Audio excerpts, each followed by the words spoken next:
Welcome everyone to the start of our Bible study on the letter to the Hebrews. And this will go from October through November. We'll end the 19th of November, the week before Thanksgiving.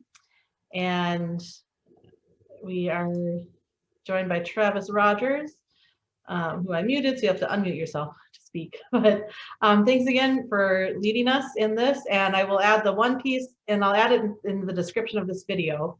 But I did record the letter to the Hebrews spoken by me, because as Travis will talk about tonight, he thinks that this letter was written by a woman, and we'll hear more about that. But I didn't really find a lot of recordings by women reading Hebrews. A lot of the recordings were male voices. So I just figured I'd make one. And with that, I'll turn it over to Travis. Well, thank you, Pastor. You know, the letter to the Hebrews is, for all we know, gone for a long time without really being attributed to any specific author. Yeah, in the King James Version, it will call it Paul's Epistle to the Hebrews, but all of that was kind of a late attribution, really. The book of, or I should say the letter to the Hebrews, is really one of the most elegant and well-rounded expositions of what we believe of the whole Bible. It's a remarkable piece, really. And so it's kind of a sad thing, as one writer said, that a book of such importance, a book of such magnitude, should have no author attached to it. And why was that? Well, for a long time, there were various names, and we'll talk about some of those names. But you know, searching for the author of Hebrews is like a really good detective story. The weight of the evidence among all the possible candidates that we have, the weight of the evidence is shown to show one particular missionary pioneer of the early church, a faithful companion of St. Paul. Yeah, but and for most of my academic life, I've studied translations and mistranslations of Scripture. And when I may have told you the story before, but I was supposed to be doing a research paper on something else while I was working on my master's degree. And I ran across a phrase from St. Augustine where he called Mary Magdalene Apostula Apostolorum, the apostle of the apostles. Oh, well, I was hooked. And I went back to my professor and I said, I know it's only a week away from the deadline, but I want to change my topic. And he goes, are you out of your mind? You have a week. And I'm like, yeah, but I've gotten all the other papers done and I think I just got hooked. And he goes, so on what? And I said, Mary Magdalene. And he goes, oh, Apostula Apostolorum, huh? And I was like, oh, okay. And he goes, oh, I've spent most of my life, you know, tracking down her and others like her. So I was like, well, that's a green light if I ever got one. So I started studying that, and I started looking, of course, first at Mary Magdalene, and I did the paper on her. But from then on, I started looking at other women in not just the Gospels and not just the New Testament, but all through the Bible. And I found out that for all the translations, there were, in fact, a lot of mistranslations. Well, one day I came across a book by a guy named Adolf von Harnack, and he proposed, and Harnack was one of the big daddies of you know, church history, and he proposed that Priscilla was, in fact, the author of the Epistle to the Hebrews. In fact, in the early part of the 20th century, there were several books that picked up on that theme. In the later half of the 20th century, important new commentaries on Hebrews were published that expanded that theme, that idea. Also, in the last half of the 20th century. We had the Dead Sea Scrolls discovered, as well as the libraries at Ras Shamra and Tel El Amarna and other places, Nag Hammadi. And these discoveries brought about various issues that were related to the role of women. In 1957, a guy named Russell Prohl wrote a book called Woman in the Church. Not women, woman in the church. Pardon me. And he commented, he said, there are a number of Bible critics who suggest that Priscilla wrote the Epistle to the Hebrews, and someday we may learn this is true. Huh. Well, that was 1957, and as time rolled on, and not too many years after that, the detective work was going on pretty strong. In the 60s, a woman named Ruth Hoppin, Hoppin, wrote a book called Priscilla's Letter. No, sorry, not that was the second one. The first one was called Priscilla, author of the Epistle to the Hebrews. I discovered that book in 1982 when I was, taking my turn in scholarship, and I was immediately taken with that book. And then in 1997, Hoppin wrote a follow-up book called Priscilla's Letter, Finding the Author of the Epistle to the Hebrews. And she does a magnificent job of really tracking down and explaining all the things that we're going to be talking about in the next few weeks. All that to say, this study isn't going to be so much about the contents, although we will spend a lot of time with the contents. Is not going to be about the theme of the book itself, the letter itself. We're really going to be talking about hunting down the author. Because like I said before, this book going without an attributed author is a crime of magnificent proportions. Hoppin took great care in her scholarship. She followed up on the works of Harnack and of James Hope Moulton and others like that. And it's Hoppin's scholarship that really is the most compelling. And I'm happy to say that it wasn't just Hoppin, a woman, who was doing all the great research. Fortunately, it wasn't, because so many times, and this is true, so many times that people will go, oh, that's just a woman trying to support women in, feminism and all the other things they want to say. Well, happy to say Harnack was the first to suggest it. This stodgy old German historical theologian was the one who kind of cracked open the case on that and began the investigations, and others who followed. And women contributed remarkable evidence and scholarship to it, because women scholars like Hoppin and like another one named oh goodness, her name just escaped me. Anyway, they were kind of like, wait a minute, I can identify with this writer.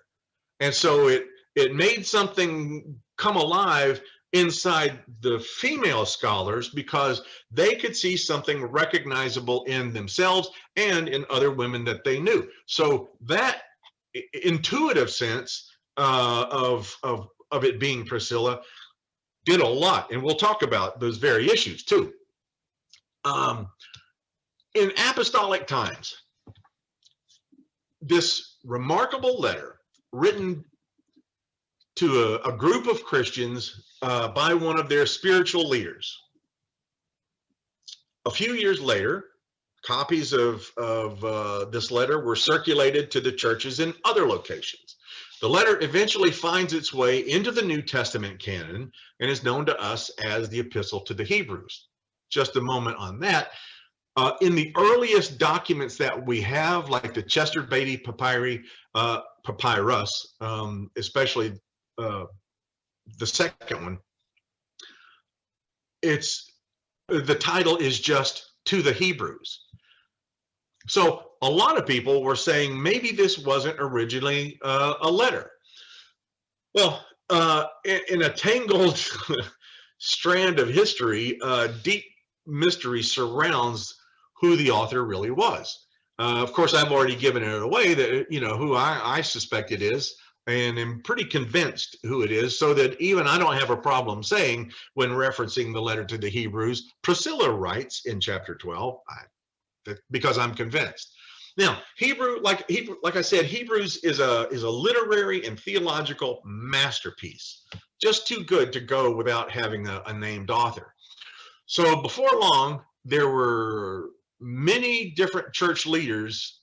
Their names began to be attached to the letter. Some said that it was Clement of Rome, who was the bishop of Rome in the 90s, early 90s.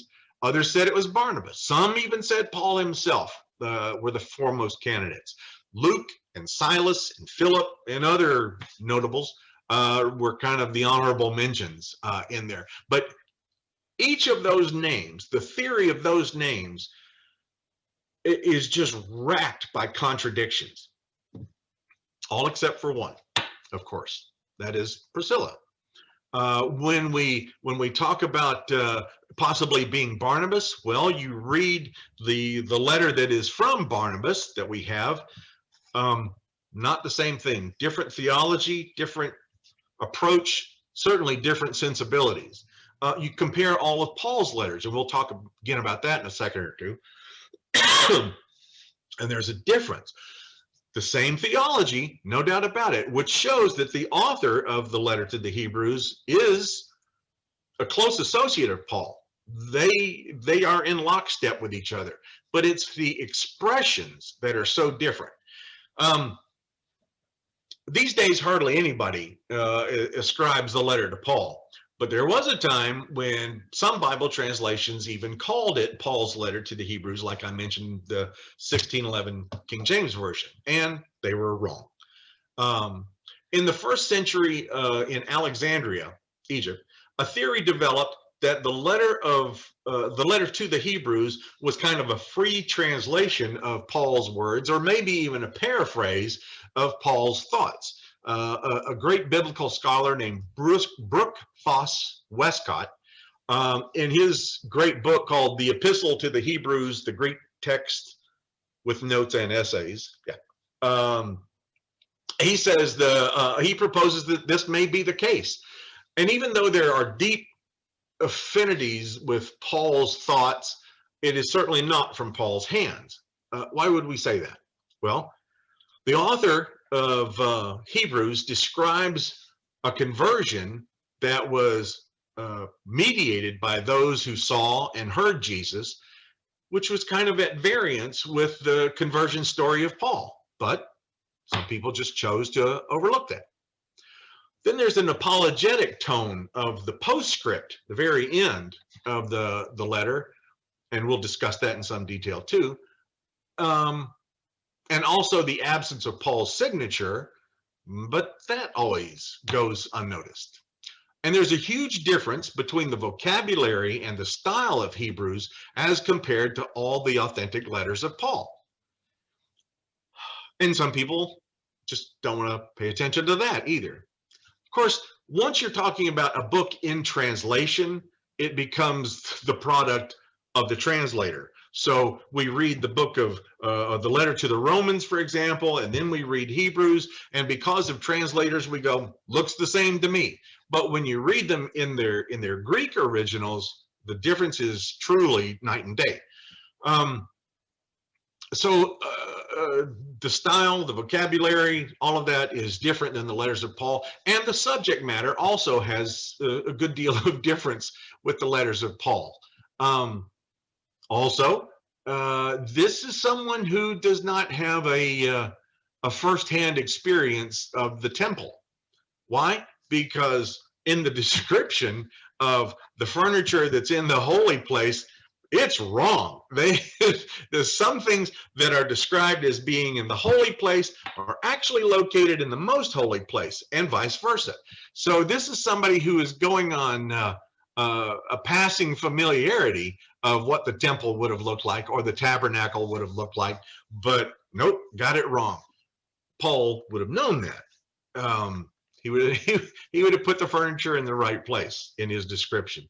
So, but again, people just choose to overlook that, or blame a translator, or find some other thing, or call it fake news. There's always that. So, is this really an anonymous letter? Well, the author's identity must have been known to the recipients of the letter. How else can we explain the author's request for prayer and that the author would be restored to them soon, very soon, in chapter 13, verses 18 and 19? Now, Westcott, that we just mentioned, he wonders if the author simply failed to sign his or her name, or was the name lost in some way? Maybe. Here's the deal. Leaving out the personal greetings, where the name of the author usually occurs at the beginning of Hebrews, leaving all that out is pretty striking. Some scholars thought that maybe this is no letter at all, but this was a study paper. That idea runs into some trouble from the very beginning, because there are certain personal greetings in the letter. The author knew the recipients well enough to be dissatisfied with their progress from the past. The author discusses from their past the evidence of their faith, and with affection and not a little bit of chiding, the author scores their present apathy. So Hebrews is without a doubt an epistle, and the author is known to the original recipients. Again, pray for us so that I can come and see you again. That's personal. Now, unlike the letters of the time, the letter to the Hebrews has no prescript with the author's name. Did someone decide to do away with the prescript? Wouldn't be difficult to find a motive for that. By suppressing the name of the author, especially if it's Priscilla, the letter could be assigned to a guy, Paul, for example, Barnabas, Silas, you name it. And after all, that would be much to the liking of certain elements in the church. Okay, could the loss of that prescript that identifies the sender, could that have been accidental? The possibility of that is just far too distant to even be taken seriously. Here are the facts of the case, and they are simple and clear. We have about 14,000 letters from the ancient world. Many of them are originals. Not one of them, not one, lacks the usual greetings, and there is no record in all of the 14,000 originals of any prescript by itself becoming lost from a papyrus scroll. Not once. 14,000 times, not once has just the prescript been lost.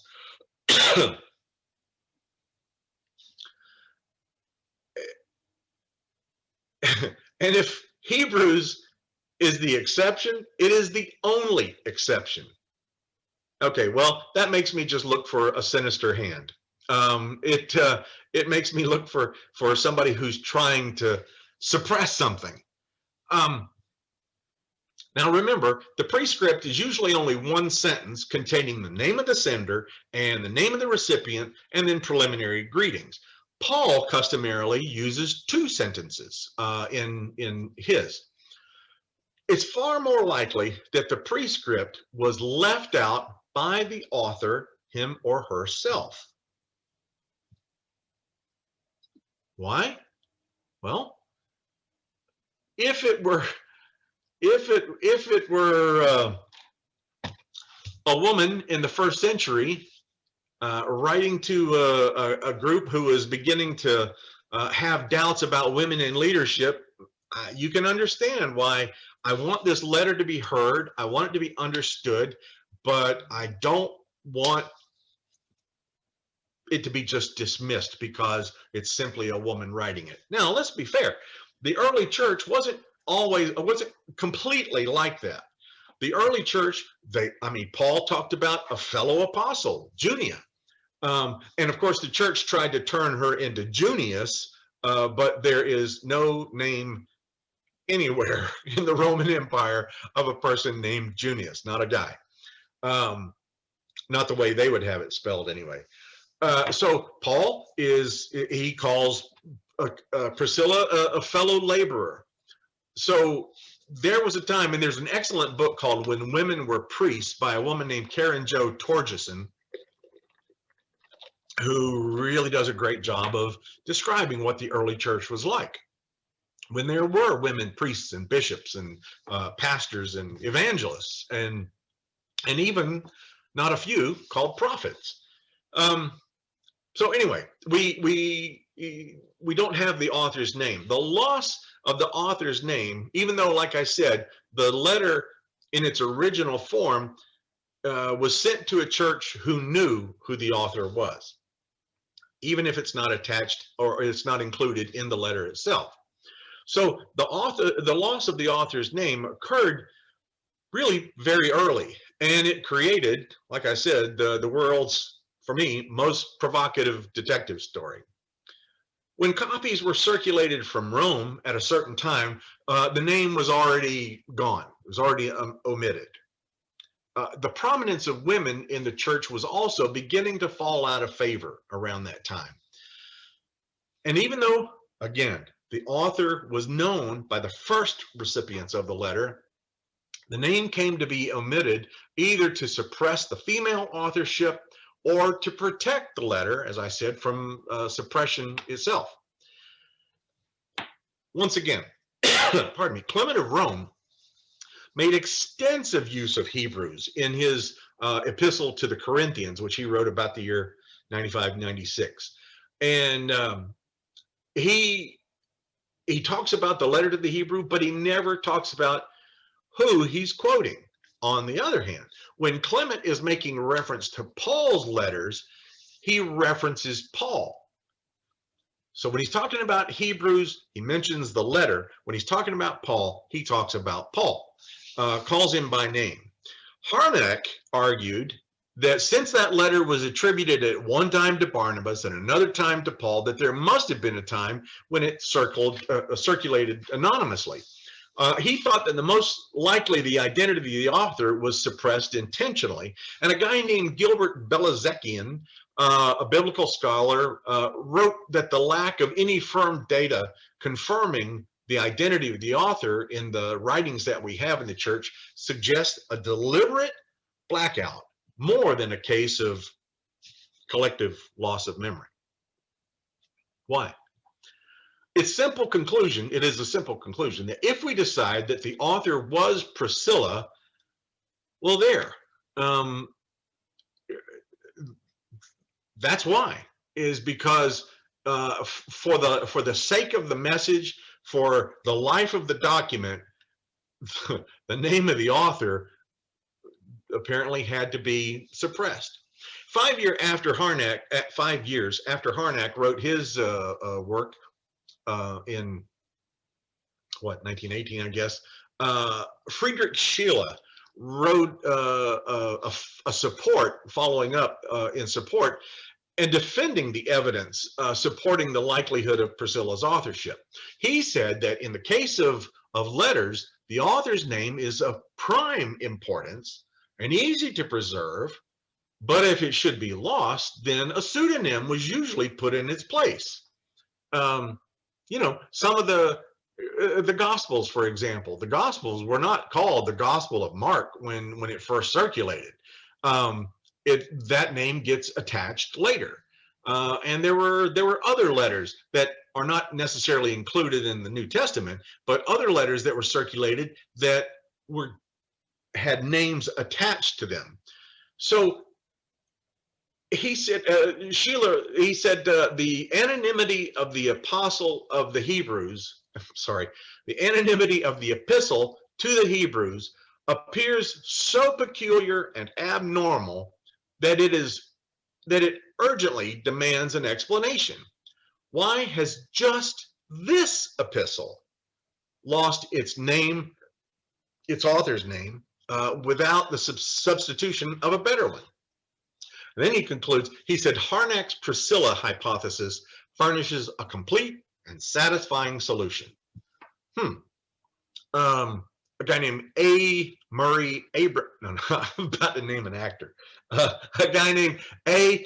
Victor Murray, he wrote that the epistle must have been written by Priscilla, and this would account for the name of the author being omitted. It's exactly what we talked about. Another writer, D.A. Hayes, declared that the uncertainty over the author's name going so far back into antiquity is one of the strangest facts of all literature. He then went on to say that Hebrews entered into the New Testament canon under a cloud of mystery. Now, in the 3rd century, or I should say from the 3rd century, we have a document, a complete New Testament called the Chester Beatty Papyrus II. Obviously, there was one before it. And in that document, in that manuscript of the New Testament, Hebrews appears immediately after Paul's letter to the Romans. Well, because of that close proximity of the letters of Paul, it was beginning to overcome the rather troublesome anonymity of Hebrews. So Paul became the author simply by implication. At Alexandria, optimism kind of triumphed over doubt in the year 367 when the bishop of Alexandria, named Athanasius, he wrote his Easter letter of 367, and in that he has the list of these are the books that should be in the New Testament. And included in that is what he stated was the 14 epistles of Paul. And included in that is Hebrews. So in 367, we've already got it pretty much locked in that it's Paul, and that's what's going to be handed down to us. At the Council of Hippo in 393, at the Council of Carthage in 397, and again in 419, they all kept on saying that, yep, Paul is the author of Hebrews. So the letter of Hebrews is in, even if it's the wrong author. Well, James Hope Moulton, that we mentioned, he wrote in 1919 about the man or woman who wrote Hebrews. In that phrase, there was this long dash, this man or woman. So that was kind of his way of slipping in that well, and then he goes on to say that he completely supports Harnack's carefully reasoned hypothesis. Well, then we take a step back. Another expositor of the New Testament named Marcus Dodds went on to declare that the epistle to the Hebrews is the product of a masculine mind. Well, as Professor Hoppen says in her book, yeah, his conclusion is the product of a closed mind. But in everything we look at in this course of our investigation, it becomes clearer and clearer that Hebrews is the product of a feminine mind. And please do not ever think that that means something less than. I never mean that. In fact, that's what adds to the beauty and the elegance, and that's what sets Hebrews apart. Many times, some have asked me, if you only had one book of the New Testament on a desert island, which would it be? Got to tell you, more times than not, I answer Hebrews. It is just remarkable. Well, anyway, so let's look at the evidence. Step by step, our study is going to lead us to the author. I've already, let the cat out of the bag and told you who I think it is, but that's okay. That's in good first century form to give a hint as to where we're going. One of those things, sorry, I'm coughing so much. One of the things in evidence is the use of plural and singular pronouns, especially in a couple of instances, and I'll tell you what I mean. Usually when we see an author writing, especially in the New Testament, like Paul, when he uses we in a letter or us, he's referring to both himself, the writer, and the readers collectively. But when it's used in a first person reference, we kind of sense that it hints at one or more close associates.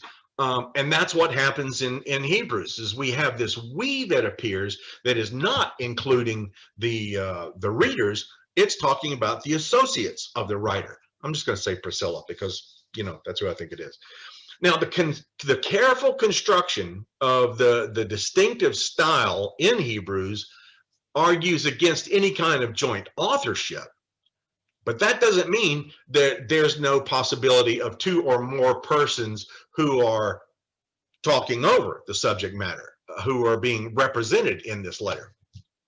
The pronoun we in Hebrews chapter 6, verses 9 and 11.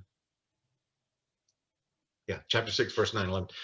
And the alternation of we and I in Hebrews 13, 8 and 19, 22 and 23 is a sign that the author is speaking on behalf of an ally who the readers already know.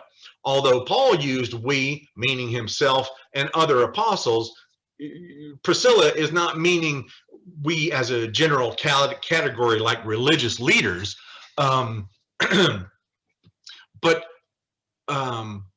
is talking about me and who is sitting right here with me. We are asking for your prayers, for example. The question is answered in a pretty simple and logical way if we hypothesize that the we means Priscilla and Aquila, a married couple who were inseparable. I love this couple. They get mentioned only 6 times in the New Testament, and never is one mentioned without the other. It's always Priscilla and Aquila. And notice whose name comes first. Now, there are some references. Luke, for example, when I say Luke, I mean like the Acts. It will call Aquila's name first. But when Paul is writing, generally he is going to say Priscilla and Aquila. Now, you know as well as I do that when we refer to a couple, generally we call the name of the person first is the one we have the relationship with. My sister, for example, I refer to them collectively as Tiffany and Rowdy. Why? That's my sister, and Tiffany comes first. Or my cousin, Linda and Rick. So the fact that Paul is calling Priscilla's name first is kind of remarkable. And it means that he holds her in especially high esteem. So both Priscilla and Aquila cared very much for the spiritual standing of the audience, the readers. Priscilla uses this, the singular, in presenting her main argument and changes to the plural, we, when it comes to exhorting the readers. And after all, they were at one time or another co-leaders of the churches in Rome and in Corinth and in Ephesus. So we find some clues in postscript, that last part. And the postscript, that's found in Hebrews chapter 13, verses 22 through 25. And those few verses are a treasure chest. There is lots of great information in there, and we just have to look for it and pay attention to it. In that 3-4 section verse section, we find an allusion to Timothy, a co-worker, linking the author to Paul, Priscilla to Paul. Harnack, again, concluded that the author or authors were at least on some level, the same level with Timothy. They were church leaders, and part of Paul's most intimate circle. In fact, verses 23 and 24 contain no fewer than 6 clues concerning the identity of the author. Very briefly, there are, number 1, the author is closely associated with Timothy. Number 2, Timothy and the author are away from their general locale of ministry, but they plan to return as soon as they can. Number 3, we learned that Timothy is in a place where his freedom has been limited by imprisonment, custody. Number 4, Priscilla is in the same general location as Timothy or somewhere close by, but is free to travel. Number 5, the recipients of the letter have several leaders in addition to the author and Timothy.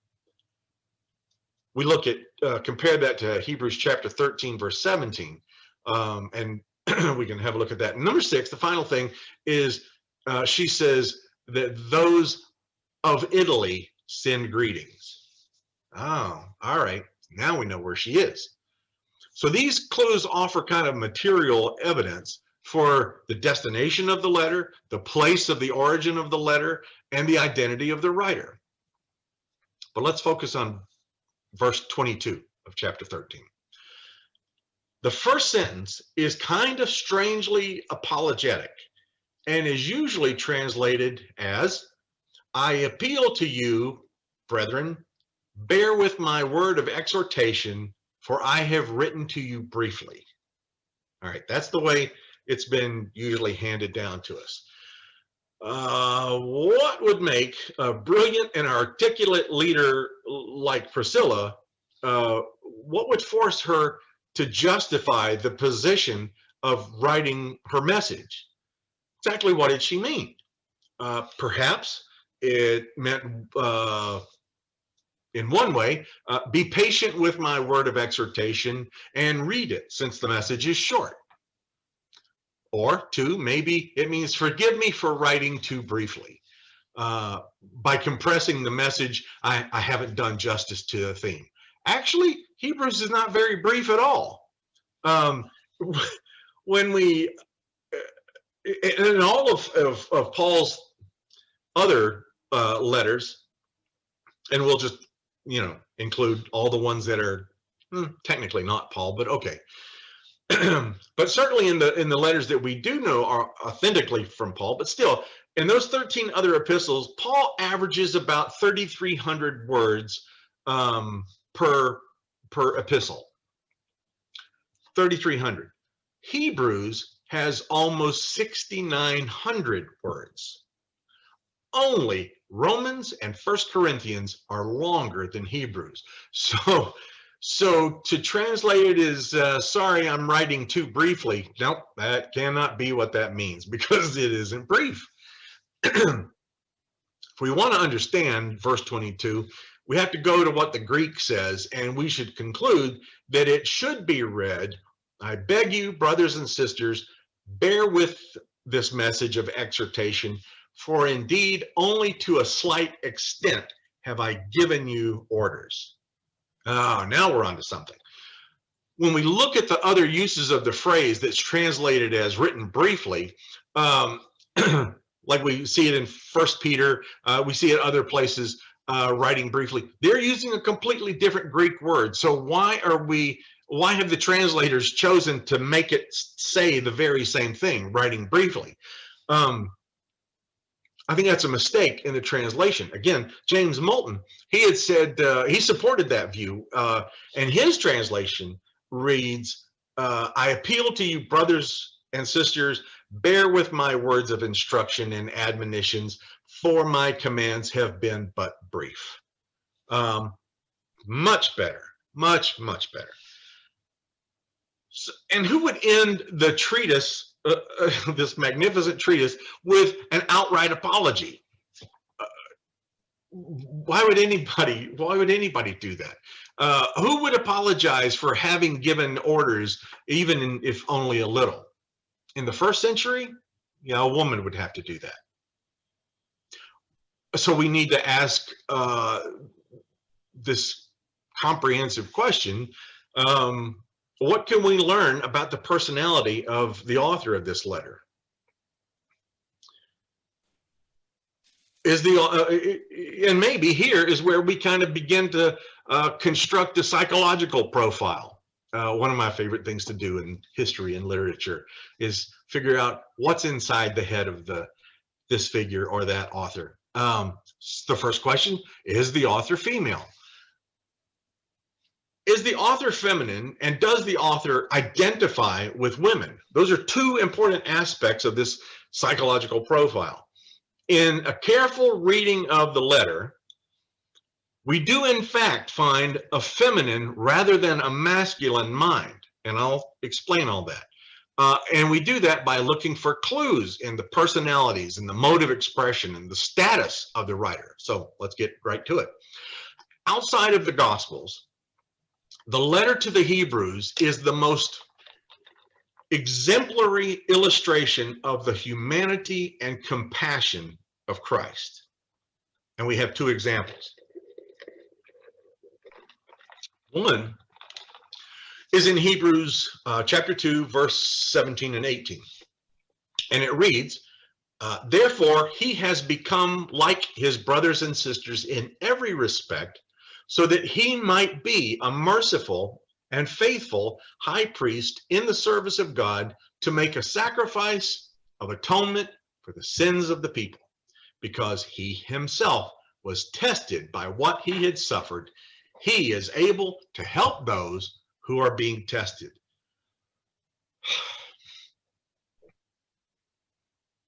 Makes me want to cry.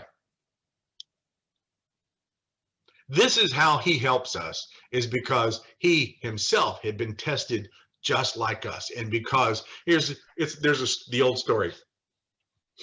A guy is walking home one night, it's dark, and he doesn't realize that he's getting into some dangerous territory, and the guy slips and falls into a hole, a deep hole, and he can't get out.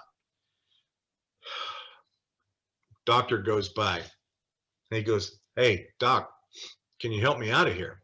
The doctor writes out a prescription and drops it in the hole. Priest goes by, Padre, can you help me out of here? I'm down in this hole. Priest writes out prayer, drops it down in the hole. Finally, a friend of his walks by and he goes, Joe, it's me. I'm down in this hole. Can you help me out? And his friend jumps down into the hole with him. So our guy says, man, what are you doing? Now we're both down in here.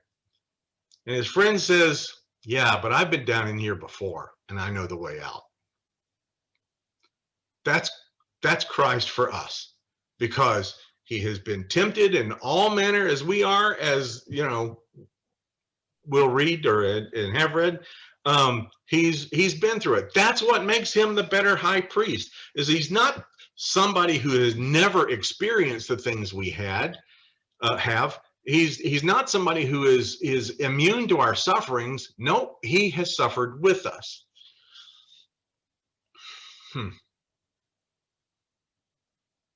Then again, there's Hebrews chapter 4, verse 15. And she writes, for we do not have a high priest who is unable to sympathize with our weaknesses, but we have one who is in every respect tested as we are, and yet without sin. Well, aside from this poignant description of the compassion of Christ, in Hebrews,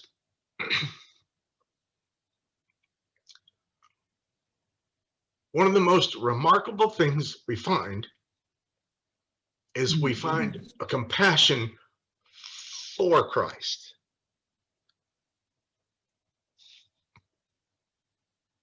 You don't really see that anyplace else except here.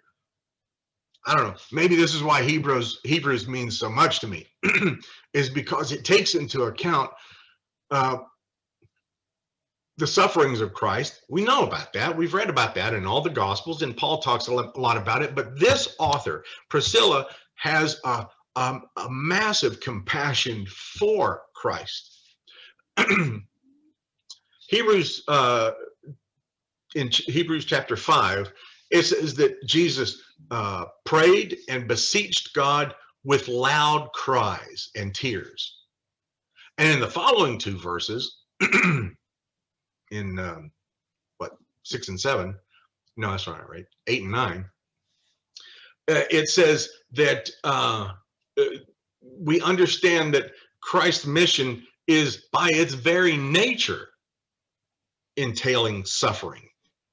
That's just part of the mission, is suffering. In the 12th chapter, we find a reference to both the psychological and the physical sufferings that Christ endured for our healing. And that motif of suffering, that theme of suffering, along with those, is suffering alongside those in physical and psychological pain. And that's the characteristic of the author. So she's really kind of empathic. Sorry, Deanna Troy. But she feels what Christ has felt. She understands that pain. And this portrait begins to reveal an unusually sympathetic and empathetic individual who is willing to be able to share the emotions of other people and regard them with a very tangible tenderness. In Hebrews 13, verse 3, says, "Remember those who are in prison as though you were imprisoned with them, those who are being tortured as though you yourselves were being tortured." So again, our psychological portrait of Priscilla shows someone who is not just sympathetic, but empathetic. Priscilla understood the feelings and the reasoning of Moses' parents, even. When it says, she writes that they hid Moses for 3 months after his birth in order to save his life. James Alexander Robertson, a scholar who supported our friend Harnack, had this to say about the allusion to Moses. He said, "The tenderness of the reason given for the hiding of the infant Moses by his parents is striking because they saw he was a beautiful child." Yeah, see, Paul ain't gonna write that. Silas ain't gonna write that. No, they're going to talk about the destiny. They're going to talk about the call. They're going to talk about all this other stuff. But Priscilla is like, they looked on Moses and saw he was a beautiful child. So also is this description of Moses' first act, is that he refused to be called the son of Pharaoh's daughter. Wowee, that's such a huge moment. There's something to pay close attention to here with Moses' momentous decision, and it was worded in terms of the relationship with his foster mother. Now, a woman is definitely more likely than a man to think of the torn relationship between Moses and Pharaoh's daughter, his foster mother. Josephine Ford says that no New Testament writing exhibits such a unique and delicate poise between the human and divine nature of Jesus so clearly as does the Epistle to the Hebrews. Another example that's well worth mentioning is in Hebrews chapter 8, verse 9, which recalls Jeremiah chapter 31, verse 34. And it says there that God was taking the people of Israel, or had taken the people of Israel by the hand to lead them out of Egypt. Wow. And she's focusing on that. Again, another scholar named George Wesley Buchanan, in his commentary on Hebrews, he writes that the picture of a father holding his small child's hand to keep him from getting lost or hurt is such a poignant description concerning the Lord. Then again, we have another instance where there is a certain tenderness used to describe what Priscilla has in mind, describing Melchizedek. She describes Melchizedek as an orphan. In chapter 7, verse 3, Melchizedek is said to be without father or mother. All right. Some people have interpreted this as being the reference to Melchizedek as some supernatural being or something like that. And okay, in all fairness, that was used in classical times as a reference. But again, J.A. Robertson and others said that this writer is deeply interested in facts concerning parenthood and childhood, and goes on to name examples you might want to look through in Hebrews for yourself. Listen to Pastor Elizabeth's reading of the Epistle to the Hebrews, and listen for those traces of childhood and education and parental discipline. We're told that, unlike God, human parents are very fallible in their judgment. They disciplined us as seemed best to them. Verse 10 says in chapter 12, as seemed best to them, by implications, means they didn't always get the results they wanted.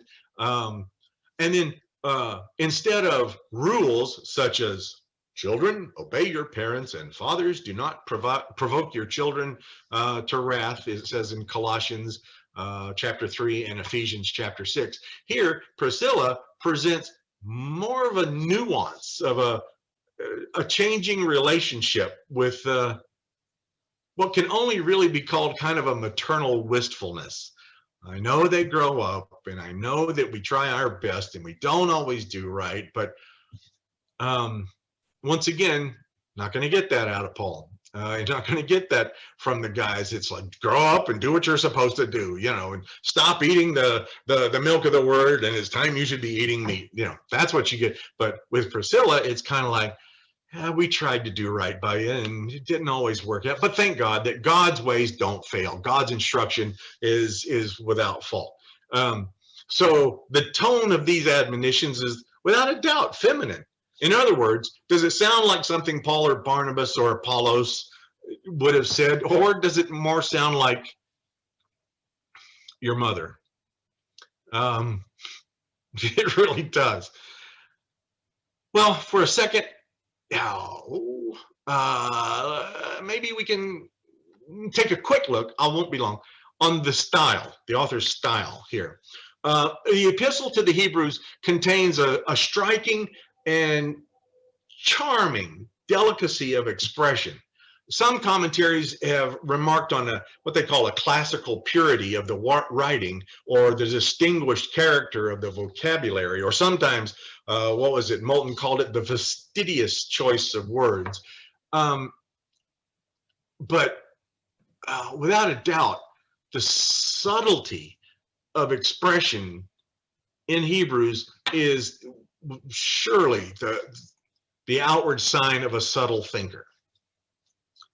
We wouldn't have to go far to identify or characterize this writer as cultured, maybe even a perfectionist, and certainly, and I don't mean this in any critical way, there is a certain daintiness in the Greek writing. I don't mean weak, I don't mean fragile, I mean a certain preciseness. Oh, it's just so well written. For crying out loud, learn Greek just so you can read Hebrews. It would be worth it. Well, Bruce Barton, in his book called, goodness, what was it called? Something like the book, the book Nobody Knows. He says that Hebrews represents the very best Greek composition in the New Testament. Now, I've often referred to Luke as the Shakespeare of the New Testament, because Luke's Greek is beautiful, but if he's the Shakespeare, then Priscilla is probably the Emily Dickinson of the New Testament. She is a poet. So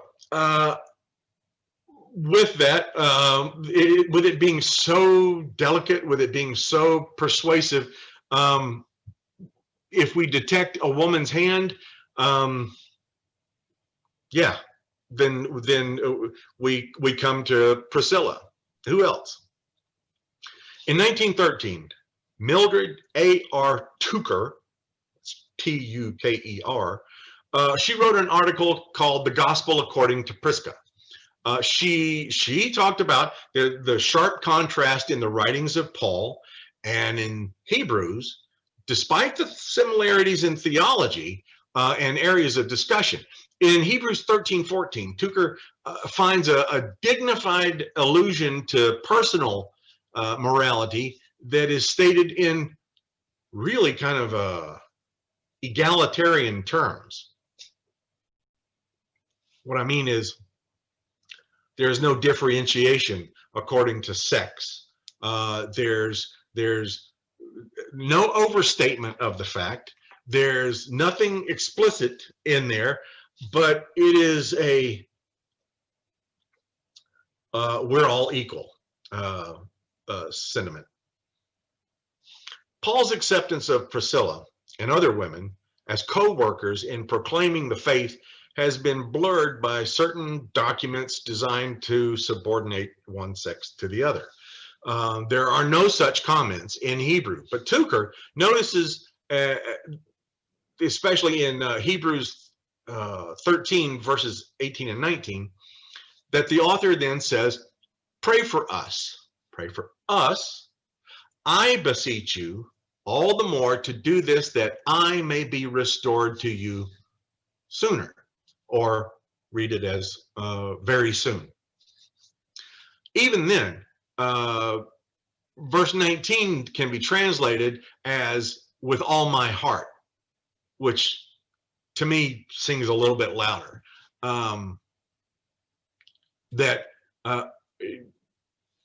Not I beseech you, but with all my heart, I want to come and see you as soon as possible. Then the change from the plural to singular, I urge you, pray all the more that I may return to you very soon, isn't typical of a male, but it is of a female writer, especially when we're talking about New Testament writings or first century writings.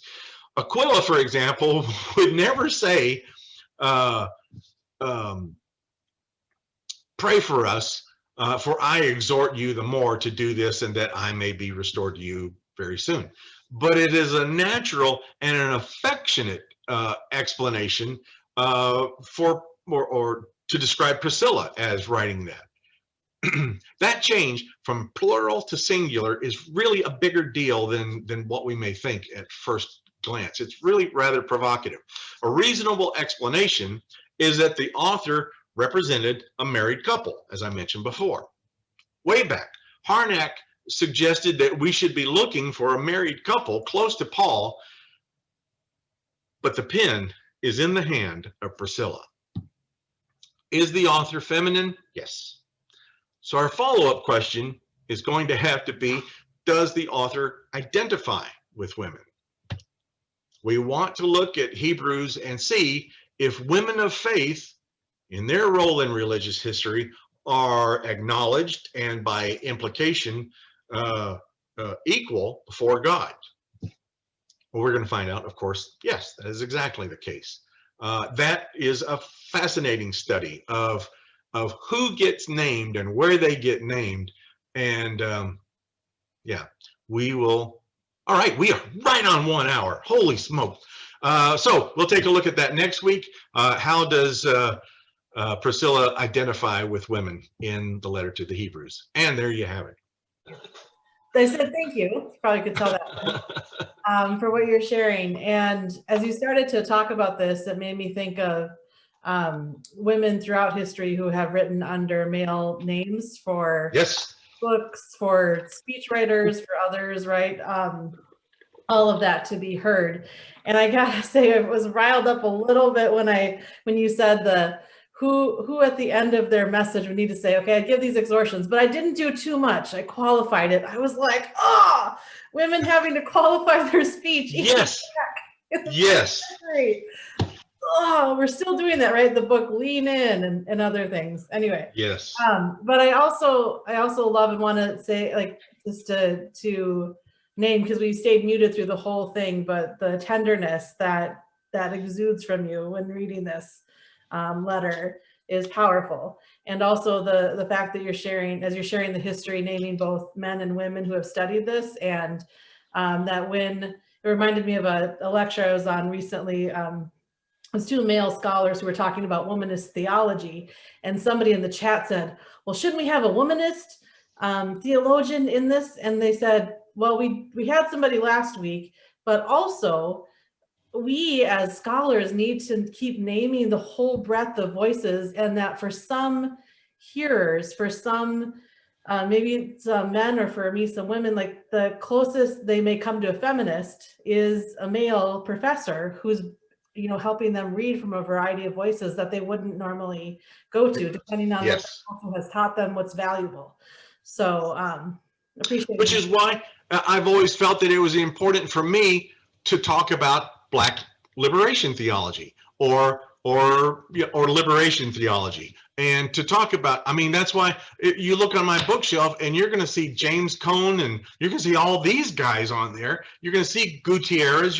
Why? Because like I said at the top, is that if we're talking about our own particular, if a woman is talking about womanist theology, then it's like, oh, that's just her axe to ground. But the same thing happens to me. One time I was in a in a church meeting out in Portland, and so all the leaders of the church are meeting, and they had asked me to be there because I was part of the church, and I said, can we pause a second?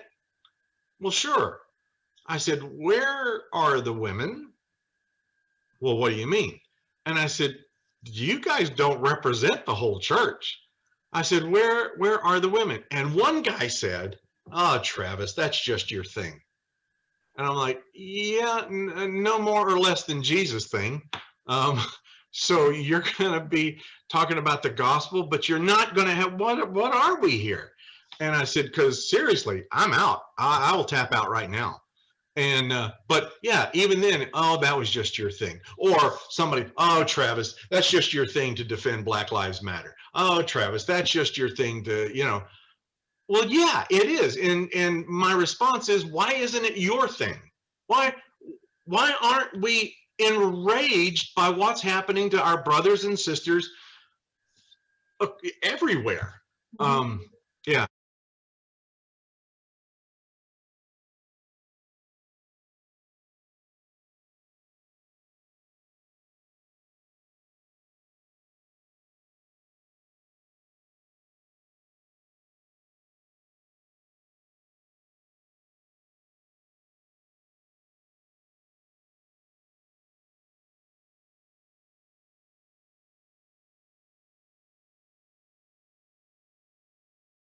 Next week, we will pick up with the idea of women as heroes of the faith. And we know that section talks about Abraham, Noah, talks about Jacob, Joshua, talks about all the rest of them. Those have been mentioned many other times and in other books, but the difference between that list of heroes and Priscilla's list is that she really only talks about Joshua kind of just by inference, when she really is wanting to talk about Rahab, or talking about other women of the faith and mentioning them alongside some of the guys, or sometimes even in place of the guys. You won't find the men writing stories like that. In fact, we have a really good description of one book called Ecclesiasticus, or also called Sirach, which will give that very list, but it will mention the men as being the ones of faith, when in fact Priscilla will refer to Rahab, for example, as a person of faith, and she was saved because of her faith.